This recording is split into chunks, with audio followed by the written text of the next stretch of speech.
I've used the Apple Watch Ultra for over a month, and I want to talk about why I'm addicted to this watch. It's not perfect, like I do have some legitimate issues with this watch that I'm just like shocked Apple didn't address, and we'll talk about them later in this video, but let's start with what's great about my experience with this watch. First, the design of the watch is fantastic. It has the largest display of any Apple Watch at 49mm with a large, rugged titanium case. The Apple Watches of the past felt like they had to be a smartwatch that blended in, so it was intentionally dull looking, but the Ultra is meant to stand out, to look different, and it works. I think it's also okay to wear with formal attire, but to each their own opinion. I actually have really small wrist, and when I first put on the Apple Watch Ultra, the first week or so, it did feel a little bit big, but over time, I actually got used to it. I would go as far as to say that it would be difficult for me to switch back to a smaller smartwatch, I think. I'm also just notorious for breaking things. I've banged and clanged and hit my old Apple Watch Series 6 on walls, doors, shelves, you name it. Like, that thing is scratched up. So I actually really appreciate that Apple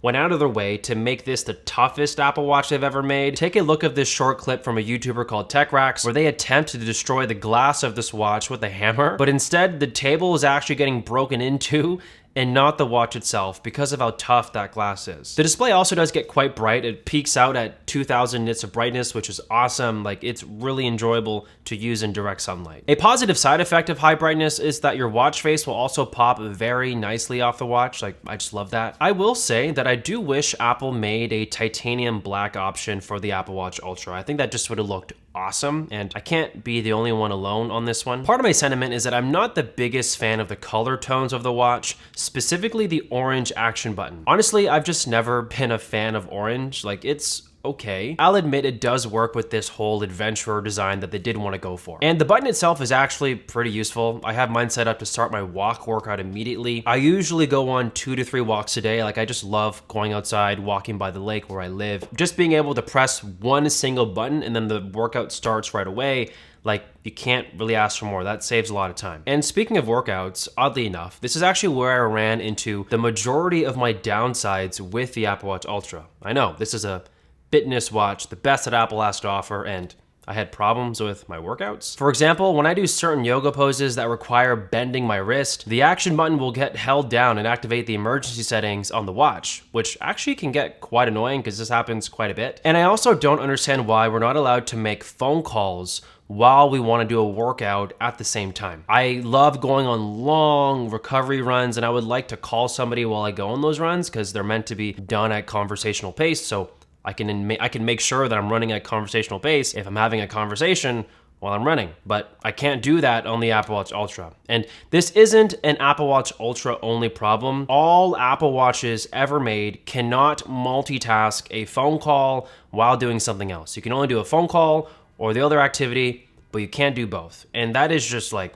bizarre to me, especially because you can multitask on something like a Google Pixel Watch to your heart's delight and hop on a phone call while tracking a workout or going for a run in my case. I just find it hard to believe that an Apple Watch or even an Apple Watch Ultra can't do multitasking with the phone call. I have to think that this is just Apple limiting this for some weird reason. So I hope in future generations of Apple Watches that they are thinking about this and that they will allow its users to multitask while doing phone calls, because that would actually be pretty awesome. Also, I would caution anyone buying the white Alpine Loop with the Ultra. It's just not the most comfortable watch band in my opinion. It's actually probably my least favorite band I've ever had. It's just a bit of work to get it on and off due to the hooking mechanism, and mine is far from the white color that it used to be when I first bought it. It's now this tinted brownish white color.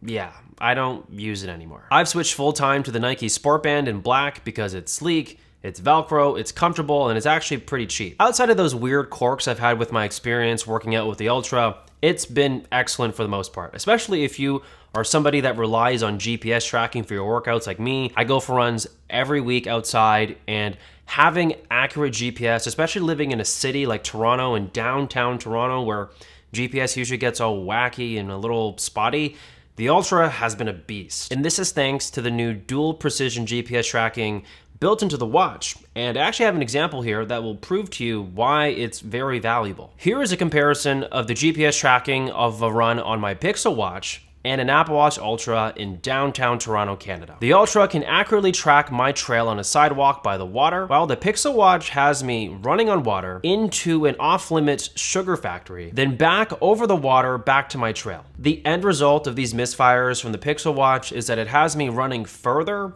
and faster than I actually am in comparison to my Ultra, which would result in like distant differentials of over a kilometer at times, and my pace would actually be over a minute faster than I actually am running at times. That's a lot. Like, just a PSA to all runners, I mean, if you care about like tracking accurate pace, I would think twice before passing up the Apple Watch Ultra. Like, dual precision GPS like directly correlates to our experience of tracking our runs and actually getting a better understanding of how we're improving over time. The biggest win here though for this watch and its buyers is that it comes with cellular connectivity out of the box. If you decide to set it up, and I highly recommend you do, I have, and it's been like game changing, you practically get a phone on your wrist, and I've left my iPhone behind plenty of times. You can receive calls and text messages, stream Spotify to your heart's content, or use pretty much any app available on the App Store. Like, it just works as intended. To be completely honest, I did have some cellular issues when I first bought the watch. It was a little bit slow, and I talked about that in my day in the life video that I will leave a little pop-up here if you guys want to go check that out. But a few software updates later, and it works fine. And I want to be clear about something. This isn't new to Apple Watches. Anybody who's owned a cellular Apple Watch, you've kind of had this whole phone on a wrist thing for years now, but I think the Apple Watch Ultra does this a lot better because number one, the display is huge, but more importantly, number two, you're getting vastly improved battery life. Apple is quoting up to 36 hours on a single charge with normal use, but for my real world testing, I've been able to punch up all the way to like 45 hours on a single charge, and that's with multiple tracked workouts, multiple phone calls, like streaming content on Spotify, playing games on the Ultra itself. Like, I tried my best to kill this thing, and I was able to push 45 hours. Like, you never have to fear that the battery will drain, no matter how you decide to use your watch. Therefore, I could leave my iPhone behind for the entire day if I felt compelled to, and have no worries about this dying on me when I have to use it the whole day to do things that I would typically do on my phone. You can just really lean into the whole phone on the wrist thing with this watch. Like, you can't really do that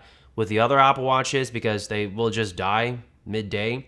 So yeah, this is a really good watch. The one hot take I have with the Ultra though is that I don't feel compelled to sleep with it. Like, I've done it. I've slept with the Ultra on my wrist for a few weeks in my bed, and I've gotten a good night's sleep, but it's felt a little too big almost. Like, I just feel its presence there when I'm sleeping on my wrist, and just that slight annoyance does take away from the quality of my good night's sleep. I've opted to use a much smaller Pixel Watch for sleep tracking, as it's only 41 millimeters in size, and the wristband I have from Google is the softest band I've ever used, even better than the ones from Apple. I practically forget this watch is on my wrist. Like, Apple needs to take some notes here. And actually, here is a link right here to my initial Pixel Watch review. Beautiful watch. Recommend you guys check out that video.